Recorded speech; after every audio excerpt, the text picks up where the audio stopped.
لە کۆتای یاری قۆناغی یەکەمی خولی نایبی کوردستان و لە یەکێک لە یاریەکانی هەفتەی پازدەم و لە دێربی شاری هەولێر برایەتی سەوزپۆش میوانداری هەندرێنی شیناوی کرد. هەردوو تیب لە سەرتاوە باستێکی لە یەکە و نزیک دەردەکەوتن و بە هەستیاریەوە هەوڵی گۆڵ تۆمارکردنیان دەدا. لە خولەکی 20 هێمن نازم با لێدانی ڕاستەوخۆ توانی هەندرێن بە گۆڵی یەکەم پێش بخات.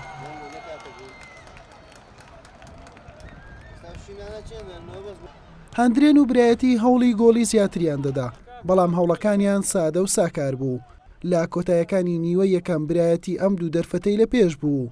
پێش ئەوەی بگەڕێتەوە ژووری خۆگۆڕین یاریەکە بگەڕێنێتەوە خاڵی سەرەتا، بەڵام پێی نەگەیشت.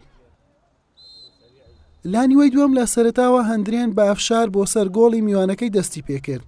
عەبدولمونعیم لەم دەرفەتە نزیک بوو جیاوازەکە زیاد بکات، بارزانی گۆڵپارێز دووری خستەوە. مازدیش بە هەمان شێوە هەوڵیدا. ئەحمەد سەلاحیش لە دوورەوە بارزان وەڵامی هەمووانی دایەوە بەنەخێر. برایەتی دەستی بە هەوڵەکانی کرد بۆ گۆڵ یەکسانی.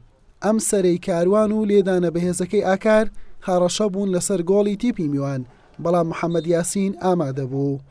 هەندرێن لە هێرشە هەڵگەڕاوەکان مەترسیدار دەردەکەوت.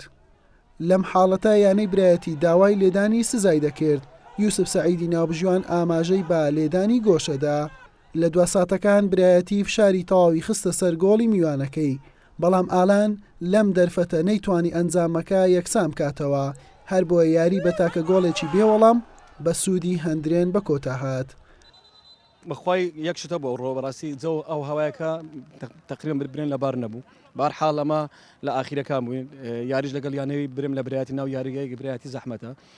بخۆتان دەزانەوە ئاخیر برم گەمەی دەوری بوو. ئینشاڵڵا لە مەرحلەی دووەم هەندێک ئەشکالاتمانە بوو لە ئەو فەریقەی لە مەرحلەی برم دووەم چاچی دەکەن ئینشاڵڵا. الحەمدولله لەخوای بەزیادی برنەوەی ئەو ڕۆکە لە بۆمە زۆر پێویست بە هەموو هەوڵێکماندا ببینەوە، بەڵام بەختی ئاوەرمان نەبوو چکە ئاخیر یاری مەرحلەی یەکەم بوو. بە هەموو شێوەیەکی ویستمان بە برنەوە کۆتایی پێبێنین. بەس الحەمدولله ئینشاڵڵا لە مەرحلەی دووەم بتوانین ئەنجامی باشتر بەدەست بێنین. تموع یانەی برایەتی ریزبەندی پێشەوەی ئینشاڵڵا بەدەستشی دێنین. بەم شێوەیە دوای کۆتایی هاتنی قۆناغی یەکەمی خولی نایبی کوردستان هەندرێن با کۆکردنەوەی 23 خاڵ و بە جیاوازی 3 خاڵ لەگەڵ ئەڕەڕاتی پێشەنگ و خاڵێک لەگەڵ پێشمەرگەی هەولێری هاوشاری لە خانەی سێم دەبیندرێت. برایەتیش بە 20 خاڵ پاشەکشەی کرد بۆ خانەی شەشەمی ڕیزبەندی یانەکان. حوسێن محەممەد، کەناڵی ئاسمانی پەیام، هەولێر.